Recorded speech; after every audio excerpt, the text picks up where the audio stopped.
Comenzamos en la segunda intervención de este seminario, después de la pausa del café, y me dispongo a presentar al segundo interviniente, cuyo título de ponencia será El impacto museístico de la cultura, a cargo de José Lebrero Estal. José Lebrero Estal es director artístico del Museo Picasso Málaga desde el año 2009, licenciado en Ciencias de la Información por la Universidad Autónoma de Bellaterra. Cursó estudios de Historia del Arte y Ciencias Políticas en la Universidad de Colonia, Alemania, y posee además un máster de Diseño y Producción Multimedia Digital por la Universidad La Salle Ramon Llull. Desde 1996 hasta el 2002, José Lebrero fue conservador jefe del Museo de Arte Contemporáneo de Barcelona. Y decir también que en el año 2003 fue nombrado director del Centro Andaluz del Arte Contemporáneo de Sevilla. También ha desarrollado al mismo tiempo una faceta profesional como comisario en más de una veintena de exposiciones, entre las que destacan las organizadas en torno a la obra de Gerhard Richter, el pintor Luis Gordillo, o también la retrospectiva dedicada al equipo 57. Colaborador con ensayos críticos y artículos en revistas de arte, José Lebrero Estal ha impartido conferencias en diversos centros de arte, universidades y museos españoles. Ha realizado también labores de asesoramiento y colaboración en varios museos internacionales, así como en museos españoles, entre los que destacan la Fundación Miró, el Museo Nacional Centro del Arte de Reina Sofía o el propio Museo Picasso Málaga, de cuyo comité científico fue miembro desde el año 2005 hasta el 2007. Finalmente, indicar que en 2012 fue condecorado como Caballero de la Orden de las Artes y las Letras de Francia por su compromiso y colaboración con prestigiosos museos y un gran número de instituciones francesas en el ámbito del arte moderno. Tiene la palabra José Lebrero Estal. Muchas gracias. En primer lugar, agradecer poder estar aquí a la universidad, en especial a Salvador Catalá, y reencontrarme con amigos de Cádiz, de Granada, de Sevilla, de Málaga también, y algo que me gusta y agradezco en unos momentos complicados. Yo soy catalán, soy de Barcelona, y estos foros creo que ayudan a que hablemos, compartamos y focalicemos cuestiones positivas, creativas y constructivas para todos.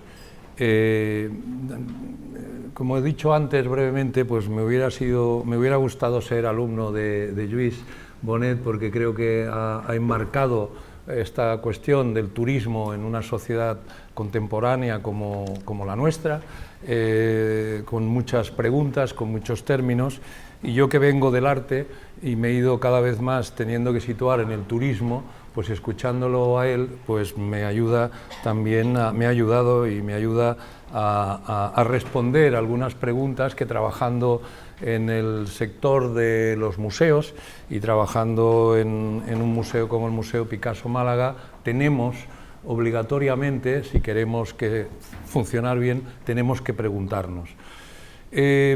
Cuando tomamos mi intervención va a ser más de apuntes que de otra cosa, y espero que estos apuntes pues sirvan para luego poder entablar un pequeño diálogo.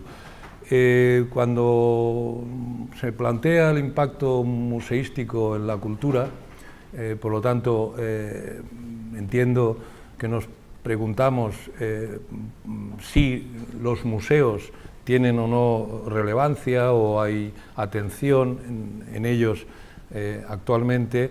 Pues podemos tomar titulares de periódicos y podemos leer pues, la temporada turística en las páginas de cultura siempre, páginas de cultura. La temporada turística llega a su cenit con récord de visitantes, más empleos y precios al alza. Granada se consolida como puntal andaluz del turismo cultural. El 30% de los turistas viajó a Andalucía por motivos culturales en 2016. Lujos, restaurantes y museo para los visitantes asiáticos. Y también la cultura, un gran motor de dinamización en España. Es decir, titulares positivos, titulares afirmativos, que nos dan cuenta de que cada vez más vienen más personas a visitarnos y que el turismo cultural, y yo me centraré, que es lo que se me ha pedido, en el museo, es un lugar deseado, es un lugar visitado y un lugar al cual pues hay muchas personas que tienen interés de visitar. Solo daré un dato del museo en el que trabajo yo, pero quizá tiene interés. Nosotros el 2016 tuvimos más de 550.000 personas que nos visitaron en una ciudad que creo que es de unas 600.000 personas, es decir, estamos casi llegando a igualar el número de visitantes en un año con el número de residentes en la ciudad. Es un dato interesante que a nosotros nos plantea preguntas. Cuando se habla del impacto museístico o el impacto de los museos o el interés que hoy, el mayor, de qué modo ha aumentado el grado de interés por los museos, hay algo que es tendencia. Leemos muy pocos titulares sobre museos dedicados a la ciencia y leemos muchos titulares sobre museos dedicados sobre todo a algo que voy a decir de modo genérico, las artes visuales. Cuando rescatamos en Google o en medios de comunicación los números estadísticos de cifras de visitantes, generalmente parecería que van muchas más personas a museos como el British Museum en Londres, el Louvre en París, el MoMA o el Metropolitan en Nueva York, o el Guggenheim o el Prado en España. Y solemos oír hay pocas noticias sobre si van o no van muchos visitantes al Cosmocaixa de Barcelona o al Parque de las Ciencias de Granada. Eso ya de entrada a mí me plantea una duda, digamos, razonable respecto a por qué los museos de arte de algún modo parecen ser sexys, interesan mucho más que los museos de ciencia. Esto por un lado. Pero este impacto también tiene hay una lectura positivista, es decir, cada vez más personas tienen más interés en visitar, en conocer los museos, pero también hay unos impactos negativos y quizá eso es algo que no hay que dejar de considerar. En un artículo de julio de este año, el 17, que se titulaba Museos y centros artísticos, la cultura, un gran motor de dinamización en España, y con un subtítulo que decía: no solo de sol y playa vive el turismo en nuestro país, la proliferación de museos y centros de arte por toda España es un reclamo muy atractivo. Y la periodista hacía una especie de mapeado de diferentes museos en el territorio español, iba desde Galicia, Navarra, pasando por Santander y llegando a Málaga, y entre otras cosas hablaba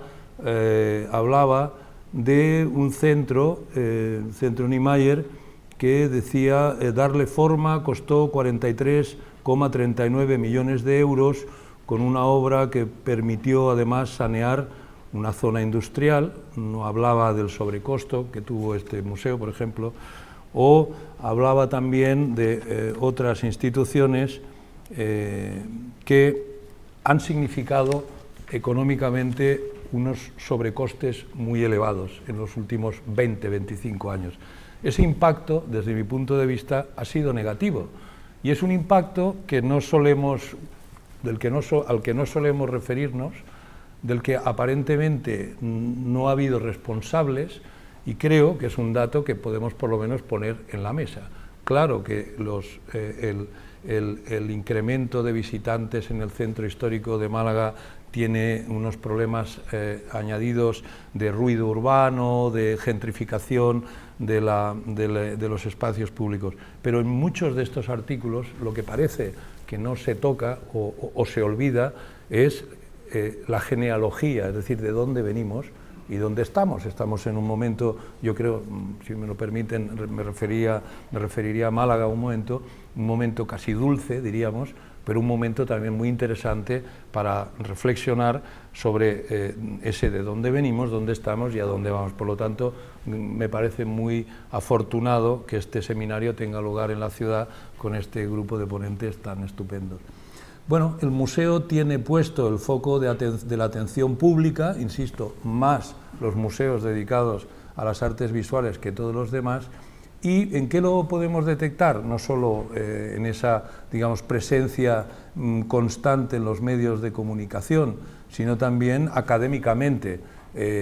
Cada vez hay más publicaciones, seminarios, másters dedicados no solo a la parte estética del museo, que es que los museos, como luego intentaré recordar, los museos, a ver si sale esto, además de ser una marca para una ciudad, tienen una historia, nacieron por unas razones. Por lo tanto, académicamente detectamos cada vez más interés académico por este tipo de infraestructura de mediación cultural. También política. El museo estetiza la gestión de lo cotidiano, eso pues depende quién lo interprete, está bien o está mal, estetiza la gestión de lo cotidiano y también facilita elevar el consenso público. Una ciudad que esté orgullosa de sus museos y los responsables políticos de la ciudad que hayan contribuido a eso, pues se muestra con una digamos, de una manera orgullosa. Por lo tanto, eso tiene unas claves políticas también, ese impacto museístico y ese interés. También turístico, evidentemente, porque estamos aquí, pues que el arte se asocia con el disfrute sensible del tiempo de ocio, y también económico, porque entre otras cosas los museos están ayudando a que algunas ciudades se hagan un hueco entre la competencia con otras ciudades. El caso de Málaga creo que es muy paradigmático. Hace 5 años creo que casi nadie en esta ciudad pudiéramos haber imaginado que una imagen como esta, que es la entrada del Centro Pompidou en Málaga, en el Muelle 1, apareciera en periódicos como el New York Times,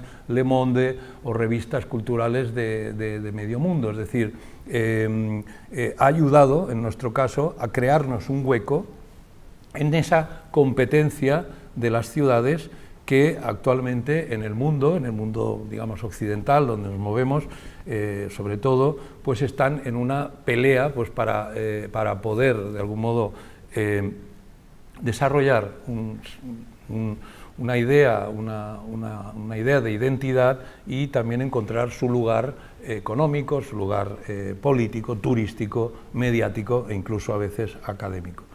En definitiva, se podría decir que es un factor del museo de exportación de la atención, como el caso de Málaga con este cubo, un objeto también de deseo, ¿no? Es decir, misterioso, incomprensible, ordenado, higiénico. Si ustedes van a visitar este museo pues, y miran alrededor el entorno ordenado no lo es mucho, el entorno higiénico depende de la hora, y si vemos la entrada del Centro Pompidou, pues tiene algo de misterioso, ¿no? Eso es parte del ritual de los museos. Llegamos, lo hacemos todos, llegamos, hay un tránsito, hay un espacio de fuera a adentro que tenemos los que gestamos este tipo de instituciones, que lograr que sea atractivo, que sea no necesariamente incomprensible, pero per se lleva algo de misterio entrar en ese espacio del museo. Y por lo tanto, creo que sí, que hay por un lado un impacto negativo, que también hay que analizar, pero hay un impacto fuerte de los museos en lo que sería no solo el turismo cultural, sino lo que es la apreciación de la cultura. El arte se asocia, ¿por qué tanto insistir en los museos de arte y no los de ciencia o los de tecnología o los de otras disciplinas o áreas del conocimiento, porque yo creo que el arte se asocia, por un lado, con historia, nos vincula al pasado, nos vincula, y luego lo volveré a citar, o lo citaré, nos vincula al monumento, a lo que celebra algo que sucedió, y por el otro lado el arte también nos impulsa hacia el futuro.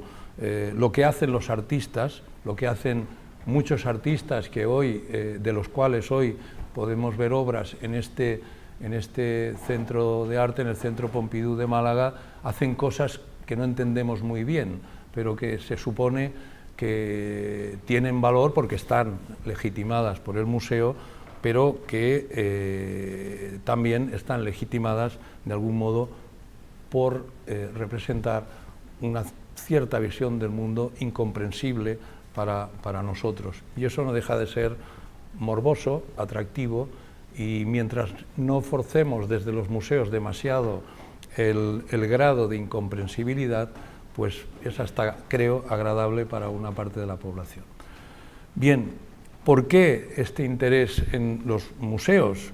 Por su contenido, por sus contenidos, por su valor, diríamos, estrictamente cultural, porque los museos, a ver si funciona, en su origen no fueron creados para salir en las páginas de los medios de comunicación, tampoco fueron creados para que las personas expertas en estadística pudieran hacer especulaciones, ni para que un director de museo pudiera hablar aquí. Fueron creados para, de algún modo, hacer patrimonio cultural y podríamos remontarnos muy atrás, pero bueno, quería brevemente hacer una genealogía breve de ese origen del museo como valor cultural y remontarme a este señor italiano, este intelectual, científico, político, hombre ilustrado del Renacimiento,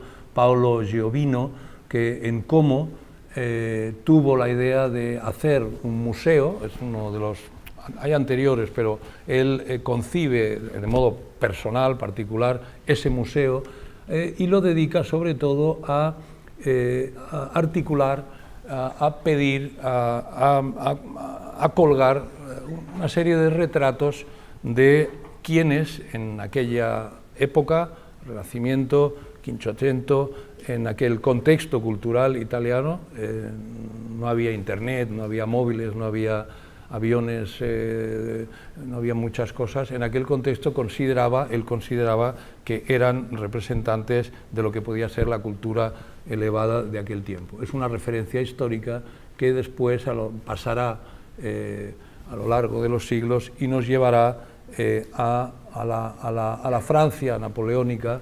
Aquí un cuadro de Jean-Louis David, La consagración de Napoleón, de 1807, un cuadro de historia que celebra esa consagración de Napoleón, que entre muchas otras cosas pues fue responsable de que el Louvre se convirtiera en un gran, digamos, contenedor de objetos culturales, unos dirían apropiados, otros dirían saqueados, otros dirían obtenidos, de todos aquellos espacios, de todos aquellos lugares que la gran Francia pues pudo conquistar y reunir.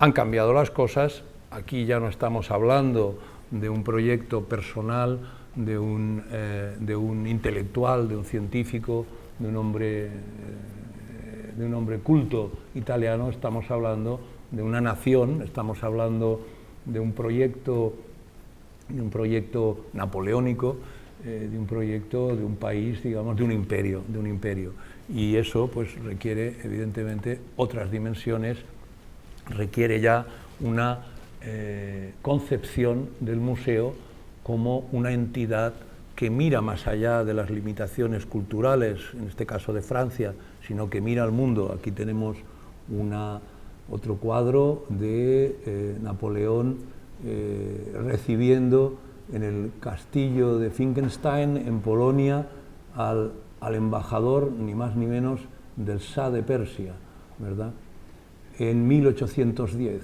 Aquí los presentes que el embajador del Shah de Persia entonces llevará a Napoleón, o el tesoro arqueológico que los ejércitos de Napoleón se llevarán sin pedir de Egipto a Francia, nos lleva a un escenario en el que el museo empieza a ser más cosas, empieza a tener empieza a ser un instrumento de validación política, empieza también a tener, por otro lado, una posibilidad de estudios académicos novedosos. Si vamos avanzando en el tiempo, podemos llegar a la actualidad, en la cual el museo, el Louvre, con la pirámide muy polémica en su momento, la construcción no solo de esta pirámide, encargada al arquitecto Pei,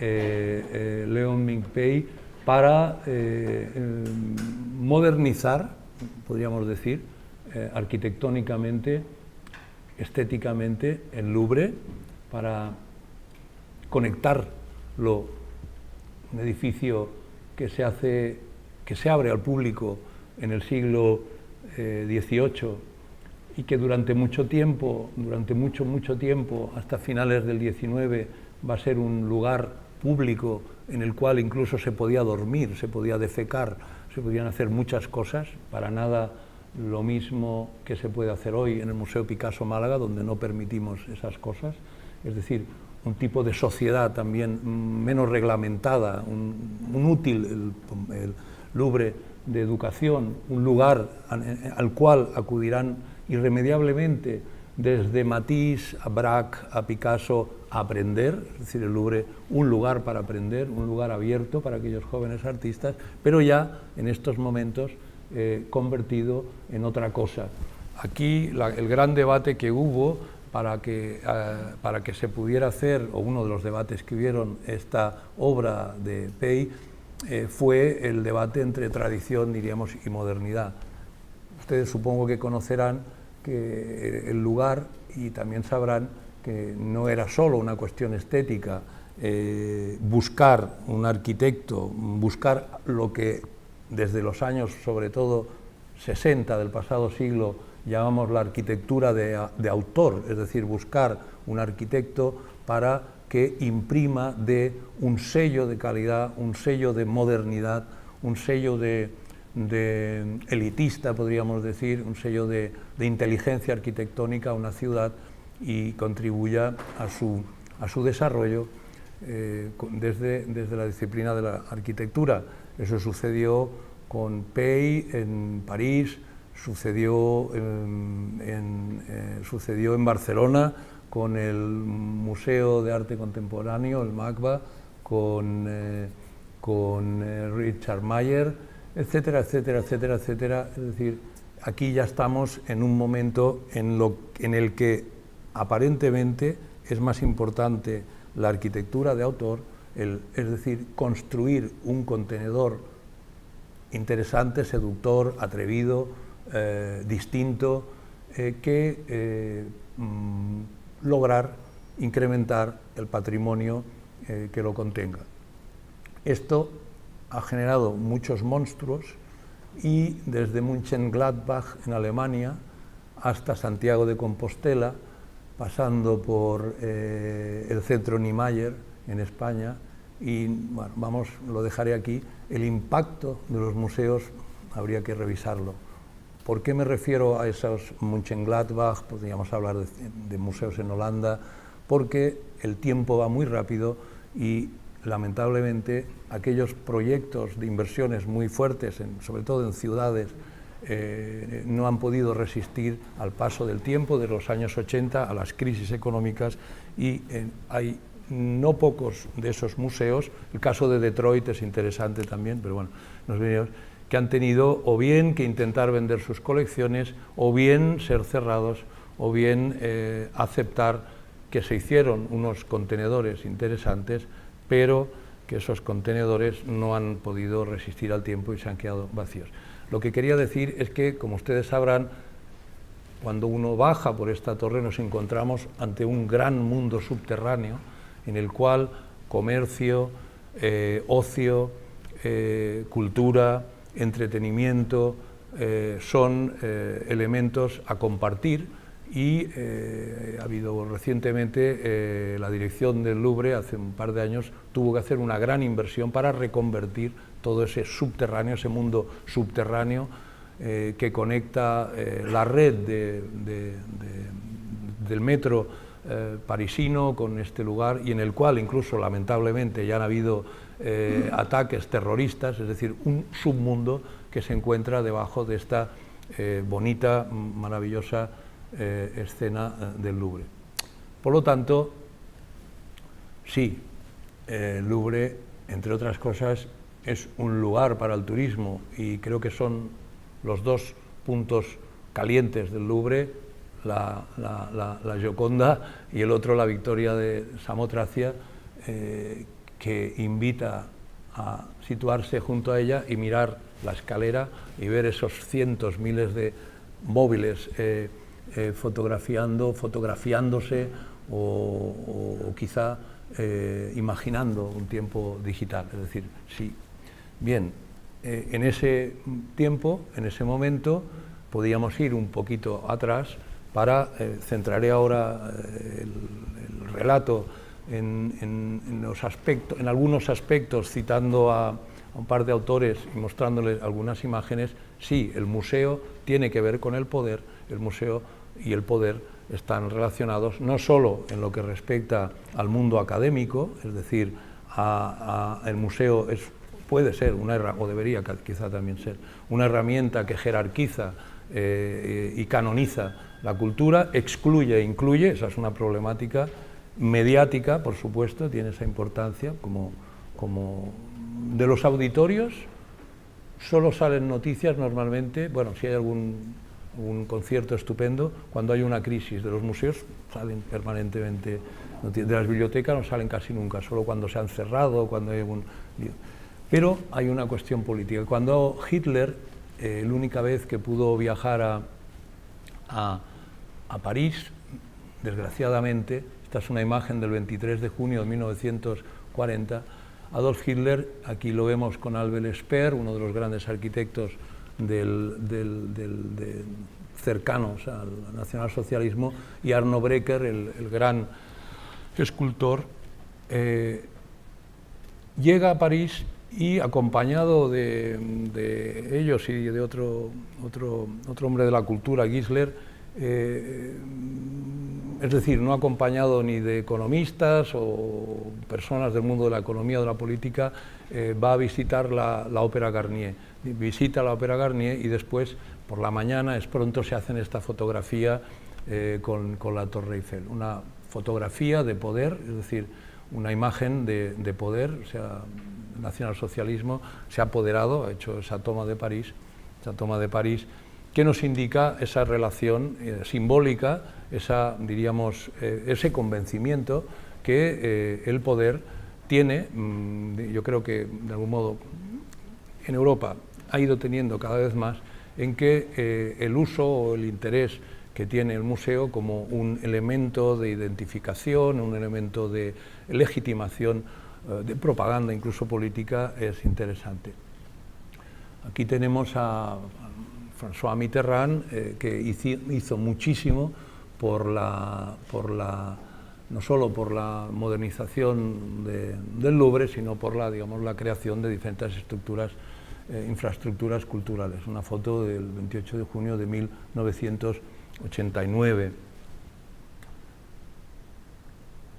Y un poco más hacia nosotros, 89, 99, 25 años después, en la misma ciudad, en París, tenemos una foto que corresponde si no recuerdo mal, al día de la inauguración de la Louis Vuitton Foundation. El edificio que pueden ver detrás sigue siendo un edificio interesante, algo misterioso, excéntrico, monumental, y el uso, yo no entro si es legítimo o no, eso lo podemos discutir, de ese edificio sigue siendo también un uso de representación, un uso simbólico. Y esta foto tiene algo que me parece interesante, a diferencia de la anterior, es una selección que excluye, ¿no? Es decir, no, esto no es la realidad que yo traigo aquí, porque me parecería interesante. Hay varios elementos. Del 89 Mitterrand al 20 de octubre de 2014 han pasado muchas cosas. El presidente François Hollande hoy, ¿sabe alguien lo que hace? Prácticamente no nos acordamos, por un lado. Frank Gehry continúa fuerte, tienen a su derecha, creo que es, y en el centro de la imagen, además resulta que es el señor más alto, es el señor Bernard Arnault. El señor Arnault es el propietario, entre otras, de Louis Vuitton y de muchas empresas, junto a la alcaldesa de París, Anne Hidalgo, y a la ministra de Cultura, Fleur Pellerin, que estuvo aquí en la inauguración del Museo Centro Pompidou, y tampoco sabemos muy bien dónde está, pero ya no está, y la señora Arnault. Es una inauguración de un proyecto privado, de un proyecto que tiene de una empresa, de un filántropo quizá, de un mecenas, de un hombre de negocios, el señor Arnault, que puede en las afueras de París, en un barrio desde mi punto de vista bonito, con si alguien ha estado, un parque de esos parques a la francesa, no a la inglesa, muy atractivo, pero a Louis Vuitton hay que ir, hay que coger el metro o hay que ir en coche. Es costoso llegar, es costoso pues porque no está en el centro, pero también porque es costoso porque está de algún modo algo apartado, es caro, no es barato y es fantástico. Tiene una arquitectura, como digo, extraordinaria, tiene una colección sofisticada, se permite, porque así lo es, organizar una exposición con los fondos del Museo Pushkin, con los mejores fondos de arte moderno del Museo Pushkin de Moscú, pagando unos fees de exposición tremendos, muy altos, elevados, y todo eso forma parte, digamos, de un proyecto privado, pero es evidente que las conexiones entre lo privado, lo público, los intereses particulares, el bien común están entrelazados en París, en Málaga y seguramente en muchas otras ciudades. ¿Qué ha ido sucediendo? El valor cultural, es decir, el contenido de lo que tiene la Fundación Louis Vuitton, a la cual tiene muchísimos visitantes, en parte vamos para estar en la Fundación Vuitton, no vamos tanto para ver esta obra o la otra, sino para estar en la Fundación Vuitton.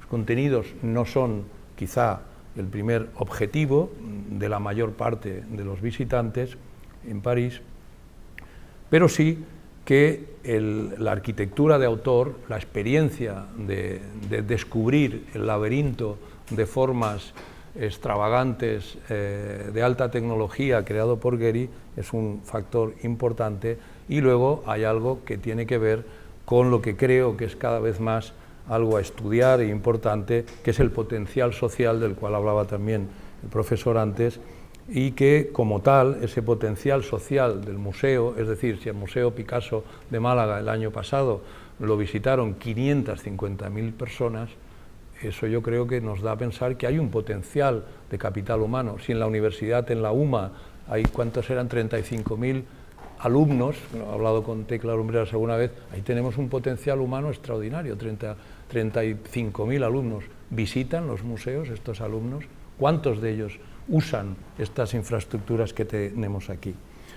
Por lo tanto, todo esto que les estoy contando, de algún modo, coincide también este último estadio con la crisis, con esta crisis que se ha mencionado después, y por ello hay una apuesta en algunos lugares, yo creo que en nuestra ciudad también, de modernizar la imagen de la ciudad a través del arte.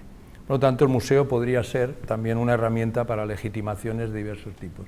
Aquí una imagen del interior del Museo Guggenheim de Bilbao, también hecho por Frank Gehry, que generó ese legendario efecto Guggenheim, sobre el que podríamos hablar muchísimo.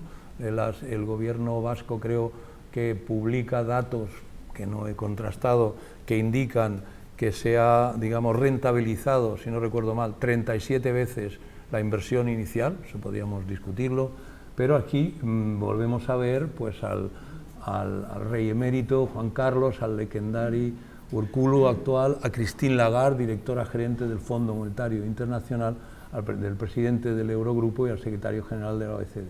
Es decir, este es de algún modo el entorno, y esto pues nos lleva por lo menos a pensar, y voy a citarlo a Dejan Šudić en un libro que me parece muy interesante sobre estos temas, que es La arquitectura del poder, y dice: las raíces del museo moderno, por mucho que se relacione con valores progresistas, están en dos de los impulsos humanos más fundamentales. Bonet hablaba de la emoción, y él dice: uno, desafiar la muerte, y es verdad, patrimonializar, acumular, quizá es una forma de enfrentar al vacío que puede producir no saber quién somos, vivir en una ciudad en la cual no hay muchos motivos para salir a la calle, más allá de comprar. Y por lo tanto, ese desafío al vacío, al nonsense, al no sentido, es de algún modo históricamente un impulso humano que ha contribuido a la creación de tantos museos, y por lo tanto también lo que dice él de glorificar el poder. Sigo la cita: el museo, continúa, es la síntesis del santuario y del monumento, pero desde el principio el saqueo al que me refería, también ha desempeñado un papel fundamental en su evolución. Napoleón se empeñó en dejar clara la posición de París como capital de Europa, expoliando sistemáticamente los tesoros artísticos a sus súbditos conquistados y exhibiéndolos en el Louvre, algo que también hizo la Alemania nazi, y algo que tiene que ver, de algún modo, y vuelvo a citar a Šudić, con la imagen, dice él, que tenemos del museo, es de depositario de una erudición desinteresada y de valores civilizados, y yo estoy muy de acuerdo y reivindico esa imagen del museo, pero siempre, continúa, ha tenido un importante papel político, y su auge se ha visto promovido por una poderosa mezcla de vanidad y de políticas económicas y nacionales. Y se refiere aquí al famoso caso del Partenón, y bueno, el caso griego de la creación del Museo del Partenón frente al Partenón, se refiere a esto. Pero saber esto, yo creo que nos ayuda a lo que será el final de mi intervención, que es tratar de pensar, de reflexionar, de compartir qué futuro inmediato puede tener esta situación. Otra cita de Šudić: todos los países usan sus museos como parte de un repertorio de instrumentos que les permite definirse. Y yo diría, la Tate, la ampliación de la Tate en Londres es muy interesante, porque además de extender lo que sería la configuración del edificio inicial hecho por dos arquitectos suizos, Herzog de Meuron, en un nuevo edificio, es una simbolización arquitectónica que viene también dada por la necesidad de crecer, pero que tiene una relación directa, clarísima, con la expansión global o globalizadora del proyecto, del plan de actuación de la Tate, que tanto, y eso me parece bien, en adquisición patrimonial ha extendido su ámbito, digamos, de interés y de operaciones de patrimonialización a todo el mundo, también académicamente, evidentemente, pero también respondiendo a una evidencia que es la mayor y mayor presencia de públicos de todo el mundo que visitan ese museo en concreto, y ese es un nuevo fenómeno que hay que abordar, que tienen, creo, los museos de éxito actualmente, ya sea en Londres, ya sea dejemos los Estados Unidos, ya sea en Londres, ya sea en Madrid, o ya sea, por ejemplo, en Málaga, porque quien llega a un museo llega con un bagaje cultural y de algún modo contrasta. Y por lo tanto, la Tate creo que es un buen ejemplo para comprobar cómo el museo también en las últimas décadas, lo ha hecho la Tate, lo ha hecho el Louvre, lo está haciendo el Guggenheim, se ha expandido globalmente, del mismo modo que la economía, que la comunicación, que la sociedad, como la conocíamos occidentalmente, se expande, y en esa Europa museologizada, en esa Europa que es cada vez más un destino cultural, esos son factores que yo creo que hay que considerar. Bueno, ¿cuánto me queda? ¿Cuánto? Muy bien, gracias. Entonces, del contenido, el valor cultural, a la arquitectura, que fue muy determinante, a esa, digamos, instrumentalización o potencia social, cultural, a ese valor industrial también, han ido habiendo diferentes momentos, ¿verdad?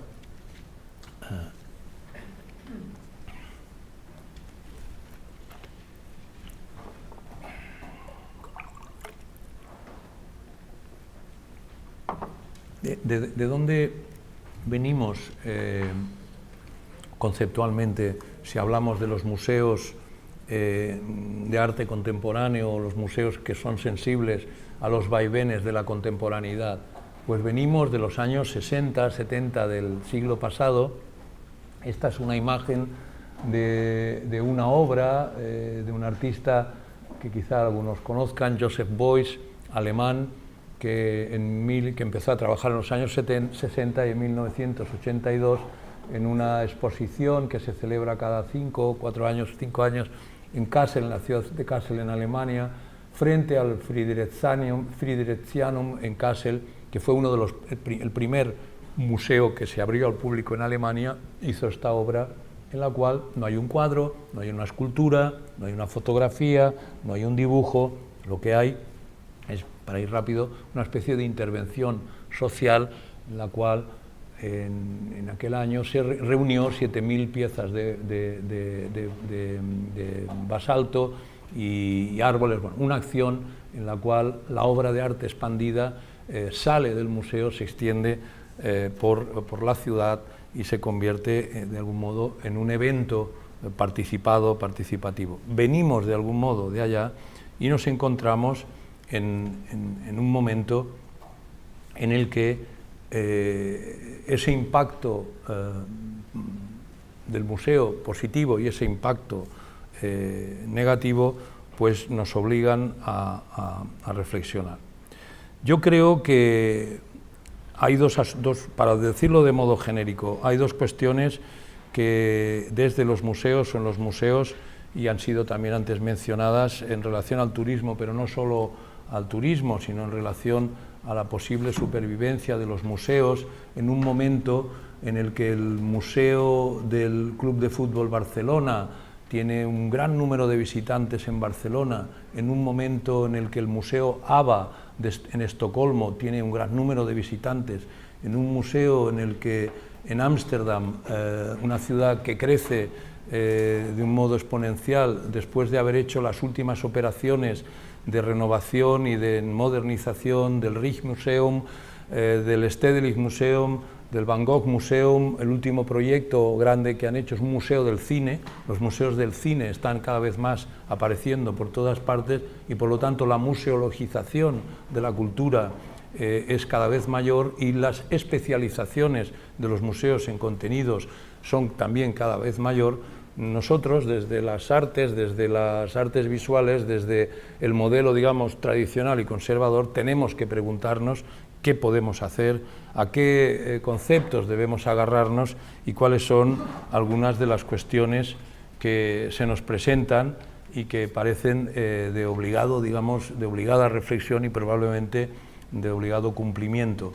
Porque, como dice, cito ahora a Boris Groys, otro filósofo, dice: durante la modernidad, algo que ya pasó, el museo era la institución que definía el régimen dominante bajo el cual funcionaba el arte. Aquí ya no, en el 82, ya no era el museo la institución que definía el régimen dominante bajo el cual funcionaba el arte. Pero en nuestros días, el libro es de hace un par de años, Internet, el recién llegado al mundo de los museos, que de algún modo pocos esperaban, En nuestros días, Internet ofrece una alternativa para la producción y distribución de imágenes, de arte. Ofrece una alternativa para la producción y distribución de arte. Por ejemplo, en lo que es la adquisición de patrimonio, cada vez más se hacen operaciones en Internet de compra y venta de arte. Es decir, cada vez más se compran o se venden objetos artísticos que se detectan, que se gestiona su compra-venta por imágenes en Internet. Es decir, el tradicional modo de acercarse al objeto del arte de un modo presencial está siendo de algún modo problematizado por esta presencia universal de Internet. Dice también Boris Groys, y creo que hay que, desde el museo hay que plantearnos, dice, ¿por qué nos gusta Internet? Y él da por lo menos dos razones, ¿no? Dice, porque no es selectivo, y el museo es selectivo. Internet es también selectivo de otra manera, pero no es selectivo.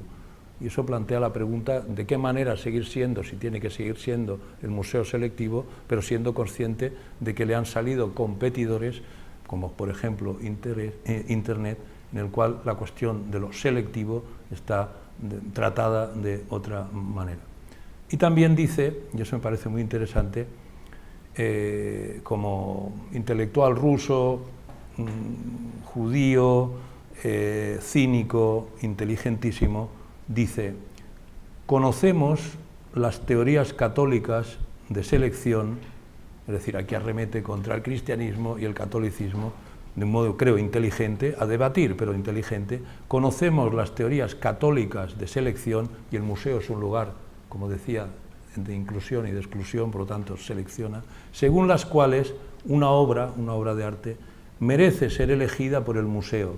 Y dice cuáles serían esos criterios, esas normas católicas de selección: ser buena, ser hermosa, inspiradora, original, creativa, poderosa, expresiva, históricamente relevante, y otros decenas de criterios.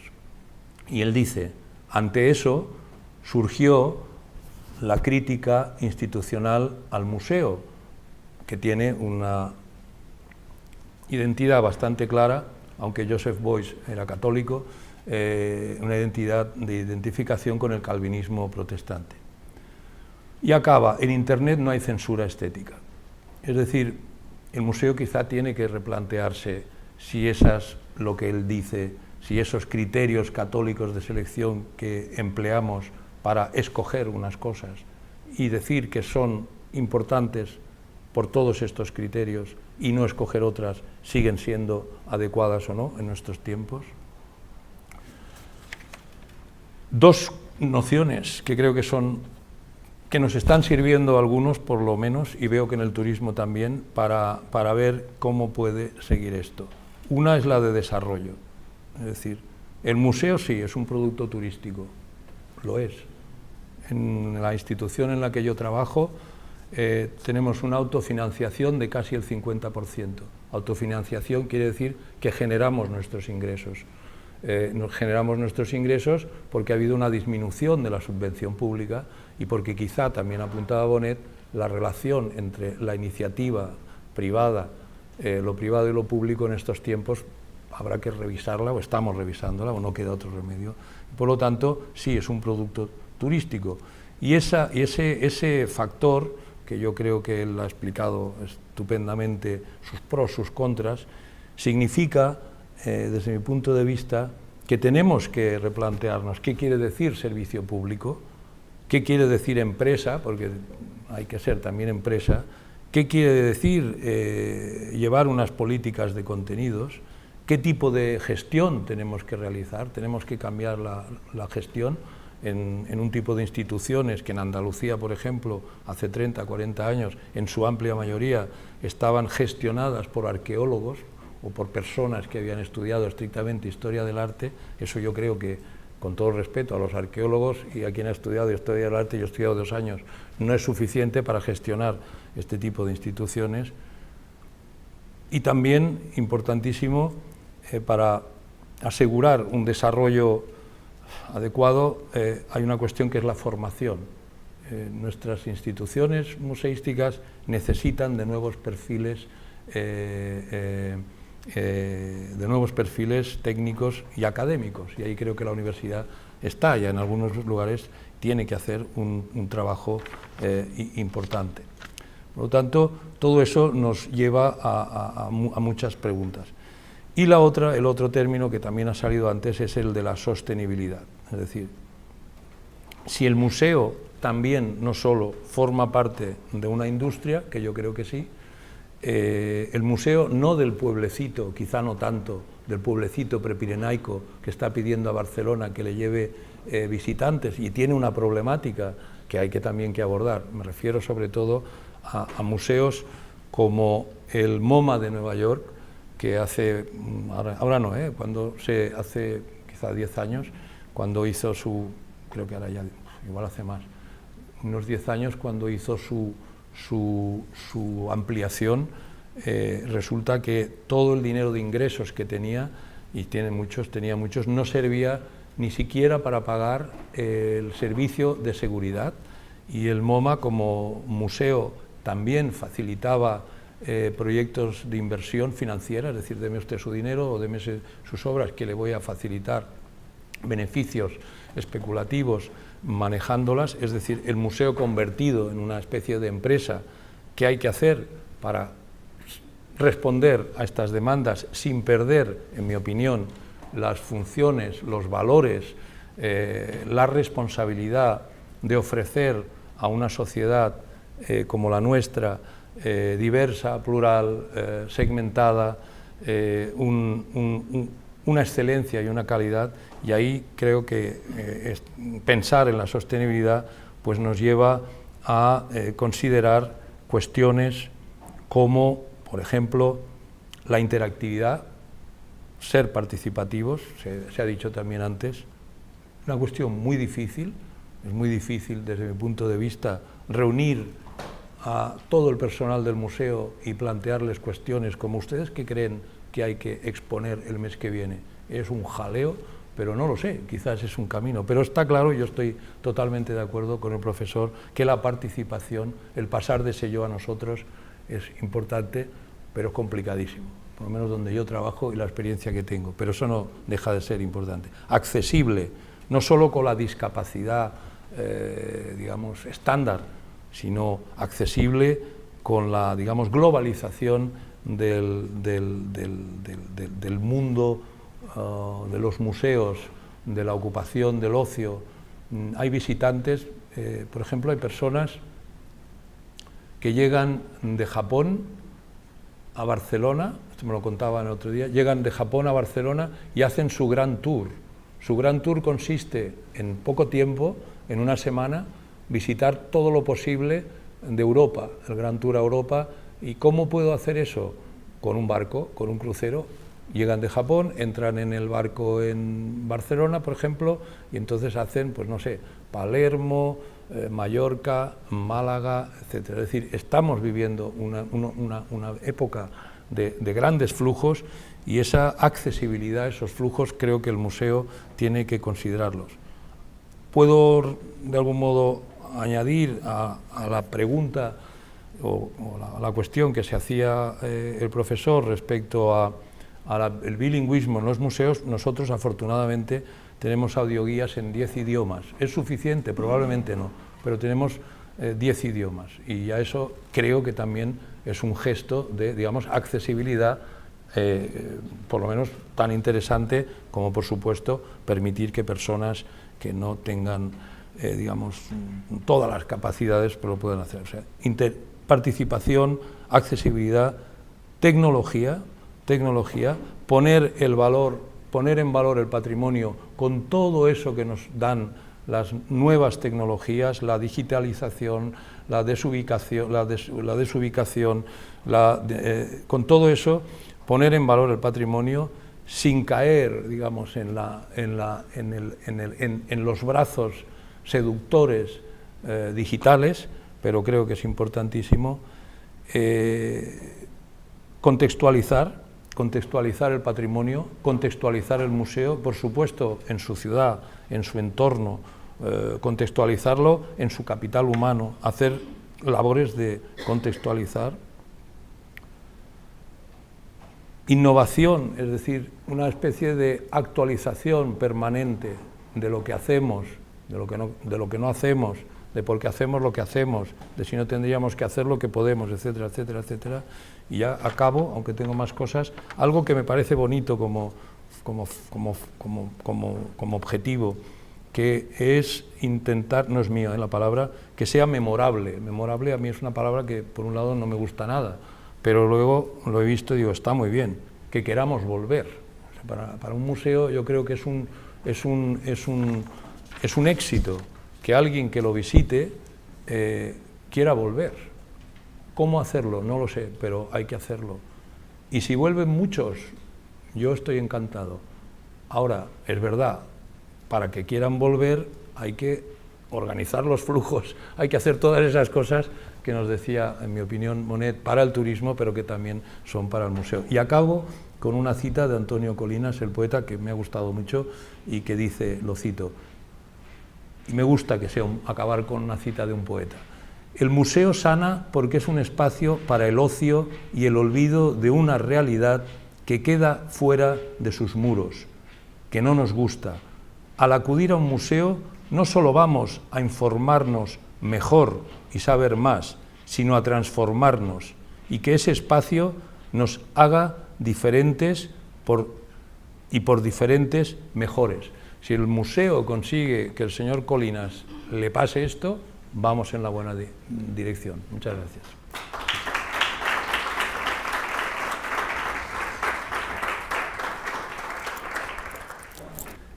La pregunta es por qué la ciudadanía de Málaga no se acerca todo lo que podría a esa realidad museística,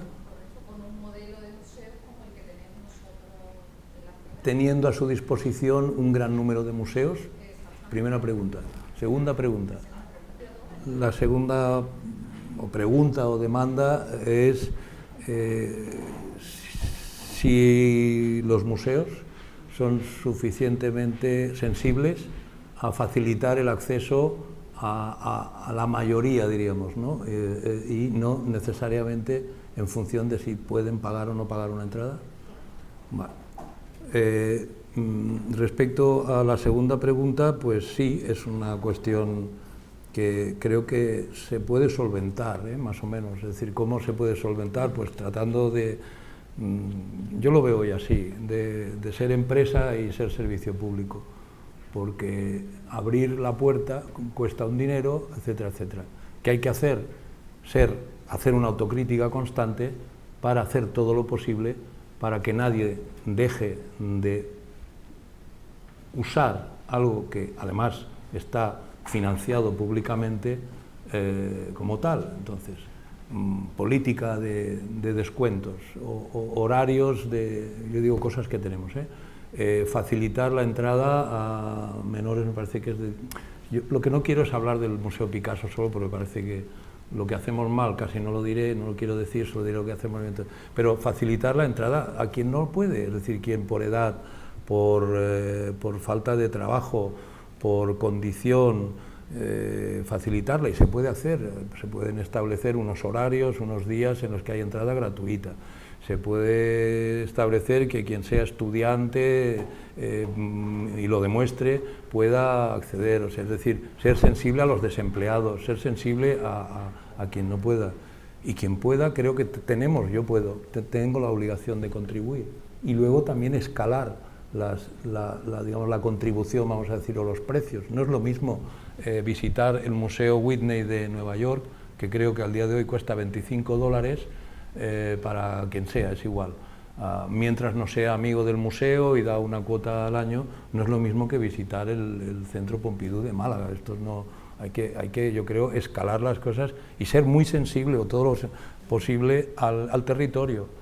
El museo, que sea, está integrado en un territorio, y yo creo que es una labor permanente y nunca se acaba de estar. No todo el mundo está contento, es decir, puedo contar muchos casos bueno, no, es que queremos usar el no sé qué gratuitamente, pues bueno, todo gratuitamente no podemos porque tenemos, etc. Eso sería una respuesta. No cejar en ser sensible a la particularidad territorial donde se encuentra el museo, en todas las en lo que tiene. Y respecto al otro, yo creo que hay muchas respuestas y dudas, pero hay una cuestión que creo que es evidente, es decir, una cuestión de práctica. Cuando, me parece que lo decía alguien antes, si es que esto es muy nuevo aquí, hace 10 años, ¿quién se imaginaba que todo esto iba a pasar? Hace 15 años, ¿qué museos estaban en la ciudad? Si hablamos de Málaga.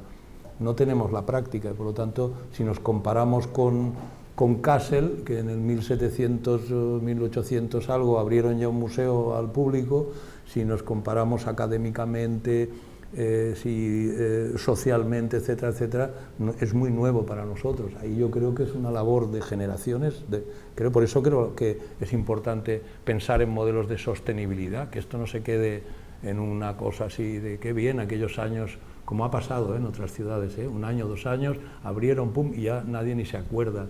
Yo le podría decir centros de arte cercanos y no saben ni dónde está. Yo sé que se abrieron, se acabó el presupuesto y se cerró. Por tanto, sostenibilidad, ¿qué quiere decir? Pues pensar por lo menos pensar, reflexionar, y luego quien tome las decisiones, esperar que las tome o leccionarlo para que las tome a medio plazo. Y el nosotros que se decía antes, la universidad, las escuelas, los agentes, la empresa, etc. Pero eso es una labor digamos, de coser, bueno, coser no me gusta que lo usan otros, de macramé, diríamos. Y no puede hacerla solo el museo, esto estoy convencido. A veces se le pide al museo que lo haga todo, el museo todo no lo hay. Sería interesante que en un foro así hubieran agentes, digamos, de otras disciplinas, por no voy a dejarlo así, pero casi nunca están. Entonces, pues yo creo que esas serían mis respuestas. ¿Más cosas?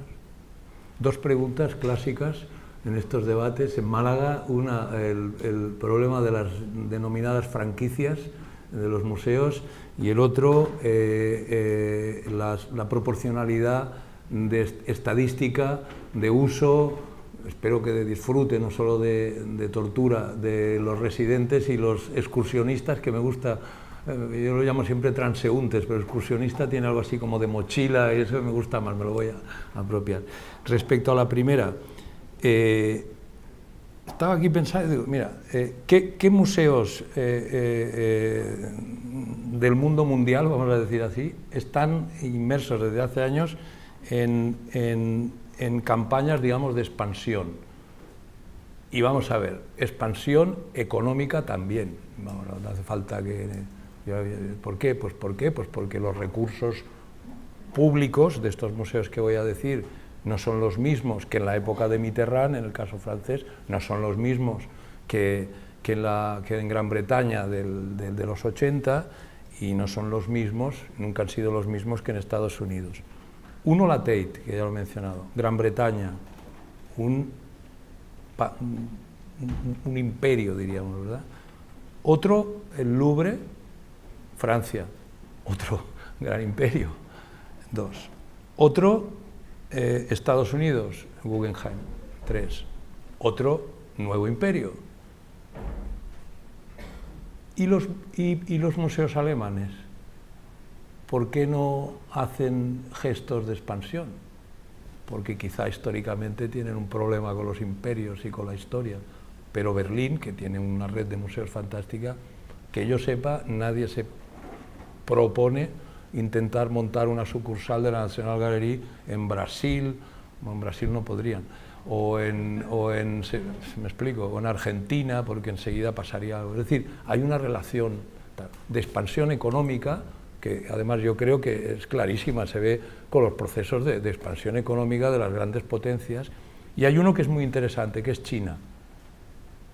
Porque en China, ahora no tengo los datos, se están abriendo museos, vamos, a punta pala, están haciendo museos y museos y museos y museos, y hasta leí una noticia que creo que era de un periódico fiable, que era un periódico español nacional, creo que era, o un periódico fiable, que ya habían cerrado el primer museo, porque construido los últimos 10, 12 años, porque se había visto que era falso lo que tenía. Es decir, esa idea de la ficcionalización de nuestra cultura occidental y tal, digamos, de la mercantilización y de la utilización, llega a algo que es casi chistoso. Si es cierto que, vamos, por un lado, esa noticia de que en China, el nuevo imperio, vamos a decir así, se construye un museo y se cierra a los pocos años porque se descubre que el patrimonio que muestra es fake, es falso. Es decir, son otras reglas de juego. Otra anécdota, visita de una representante, esto es anecdótico pero ya, de una representante de una gran institución cultural de Beijing, ahora no recuerdo el nombre, visita en la tarjeta el responsable de desarrollo, de marketing y no sé qué, no sé cuántos, ni de arte, ni conservador, ni nada. Y viene a nosotros, ¿con qué objetivo? Uno pretendería imaginar que bien, quieren hacer una exposición con nuestros fondos. No, esto es cierto, esto lo he oído yo. Es decir, no, nosotros, dices que a la gente hoy es una china, traducida por un cordobés, entonces no sé muy bien lo que la china decía, pero la idea creo que era la idea. La idea es, si a nuestro público las obras no le interesa, lo que queremos son los derechos digitales de las obras. Es decir, es el museo digital, es decir, es la construcción de un relato cultural que a mí por lo menos me parece interesantísimo analizarlo, me resulta muy exótico. No quiero yo el cuadro, yo lo que quiero es el derecho digital. Por lo tanto, ¿qué puede hacer, en mi opinión, una ciudad o una región media, pequeña, que está metida en esta competición de buscarse una identidad, buscarse un hueco, como decía, tratar de articular un plan, es decir, escalado a sus características y por lo menos plantear un diálogo. Yo, fui conservador jefe del MACBA, del Museo de Arte Contemporáneo de Barcelona, prácticamente desde cuando se inauguró. Además tuve ocasión de hablar con Pascual Maragall, bueno, esto es otra historia, desde cuando se inauguró 7 años, y allá que sucedió que a Frank Gehry, que a Richard Mayer, que puede ser un arquitecto bueno o malo, nadie le planteó nada, de decir, bueno, mire, es que nosotros, estas salas tan grandes, o sea, no hubo diálogo. Entonces, ¿qué puedo hacer ante una gran institución como el MoMA, con el cual nosotros hemos trabajado? Por lo menos decirle, oiga, mire, que nosotros opinamos esto, opinamos esto, opinamos esto. Es evidente que al final el MoMA, con el cual hemos trabajado, impone parte de su ley. Tú puedes decir, pues yo cojo otro camino, eso es, yo creo, legítimo. Pero si se toma ese camino, y creo que en Málaga se han dado unas circunstancias que lo han llevado aquí, lo que yo creo que es que hay que tratar de crear un criterio propio, un punto de vista, tener un plan. Ya está. Y luego respecto, la pregunta es clásica. Hace 4 o 5 años, Museo Guggenheim Bilbao, el director del museo, el número de vascos que visitan, hace 4 o 5 años, el Museo Guggenheim de Bilbao es un 17%, esto me lo ha dicho a mí. Ahora yo diré, aquí, el número de visitantes, que no lo sabemos bien, porque nuestro amigo economista sabe que las estadísticas son depende si están bien hechas, y hay estudios. Aquí tengo un estudio, es igual, hecho por un organismo de la ciudad que deduce una serie de cosas de la situación de los museos que son falsas. Una porque las muestras son muy pequeñas y otra porque toma como verídicos datos cuantitativos que son erróneos, pero bueno, es igual. Yo diría, no me atrevo a decirlo porque habría que hacer un estudio que requiere unos muestreos amplios y un dinero que no tenemos, probablemente estarán también con suerte un 20%. ¿Cómo lo hemos incrementado? Con las visitas gratuitas. Los domingos hay visita gratuita y cada tarde hay un montón de gente. Pues quien le interesa, que vive aquí, ya sabe que el domingo puede ir a verlo. Pues mira, es una manera también de incrementar el público local. No creo que sea la única, pero puede ser. Que del mismo modo que no todos los museos se dedican a lo mismo, es decir, no es lo mismo el Cosmocaixa o el Parque de la Ciencia de Granada, que por cierto es una institución, en mi opinión, interesantísima, que no sale nunca en los periódicos, no, parece como que no existe y que está haciendo una tarea muy importante, no es lo mismo que un museo monográfico dedicado a un artista clásico, digamos, de la modernidad como es Pablo Picasso, no es lo mismo. Y por lo tanto, lo que yo creo que puede ayudar a reflexionar sobre eso es, en primer lugar, una pregunta, es ¿para qué sirve este museo? O sea, este museo, el que sea, ¿para qué fue creado? ¿Cuándo fue creado? ¿Qué historia ha tenido? ¿Cumplió o ha cumplido o cumple alguno de los objetivos que supuestamente, que esta es otra, se le dieron para lo que fue creado o no creado? Es decir, analizar la historia de la institución en concreto, ver si hay más o menos una claridad, que es que a veces no la hay, de objetivos, y en función de eso establecer un plan de trabajo. ¿Establecer un plan de trabajo católico? Pues sí, probablemente, porque ahí hemos crecido y nos hemos formado muchos. Ahora, no olvidar la crítica institucional que dice él, no. Pero la crítica institucional, como por ejemplo esta imagen, 1965, Paul Cleary y David Medalla instalando la obra de Lygia Clark en la Signals Gallery de Londres, ni la obra de Lygia Clark de ese momento valía lo que vale hoy, es decir, que estas formas, que no me acuerdo cómo lo llamaba, estas formas fantásticas de Lygia Clark que el visitante podía tocar y tal, en el 65 interesaban a muy pocos y por eso se exponía en la Signals Gallery, que creo que ya ni existe, o sea, era una galería probablemente privada, no estaba en la Royal Academy, no estaba en el British Museum, no, la Tate, no, creo que ni siquiera se había abierto la Tate, no estaba en la Tate, estaba en una galería, era arte experimental de su tiempo, y quien está ahí manipulando, que parece un niño, es David Medalla, que hoy está considerado como un artista conceptual, de referencia, de no sé qué, es decir, esta obra es de su tiempo, responde a su tiempo, y esta obra hoy de Lygia Clark, si el Museo Picasso Málaga quisiera hacer una exposición con todo lo que está aquí, es muy probable que no pueda, porque una obra está en Zúrich, la otra obra está en no sé dónde, la otra está en no sé qué, y traer la otra de no sé cuántos hace imposible poder hacerlo, es decir, que hay unos tiempos.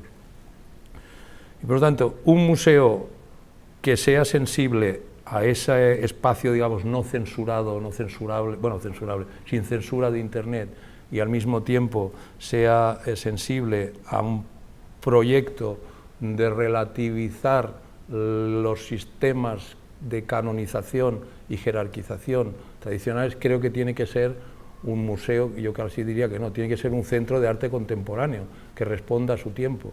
En el caso de un museo como el que yo estoy, que finalmente es un museo tradicional, diríamos, es muy difícil, o yo no sé, vamos, duraría 2 días seguramente, no creo que se pueda hacer. Creo que le corresponde más, o sobre todo, a las instituciones que están trabajando la contemporaneidad, el día a día, el hoy, y creo que es un tema interesantísimo. Y yo creo que hay quien lo está haciendo. Ahora, requiere nuevos perfiles, es decir, alguien que estudió Historia del Arte en los años 50 en una ciudad española tendrá que hacer un proceso de, digamos, de actualización académico tremendo, porque hay, no sé, sin antropología, sin sociología, sin psicología, es muy difícil comprender todo esto. Entonces, creo que es un gran tema en el cual hay instituciones o programadores que ya están trabajando y que se dedican más. En una institución como esta yo lo veo difícil, porque también requiere una formación de los equipos, y eso es un tema bastante complicado, la formación de los equipos que venimos aprendidos de una manera y tenemos que, o podemos o deberíamos responder a las exigencias de un tiempo que va muy deprisa. No sé si alguien se acuerda del net art, eso ya no existe, y eso era como la bomba. O sea, el NET, y ya, pero han pasado 5 años, o 6 o 7, eso ya ni existe. Por lo tanto, esto es tan rápido que requiere gente muy rápida y proyectos muy rápidos, pero apasionante.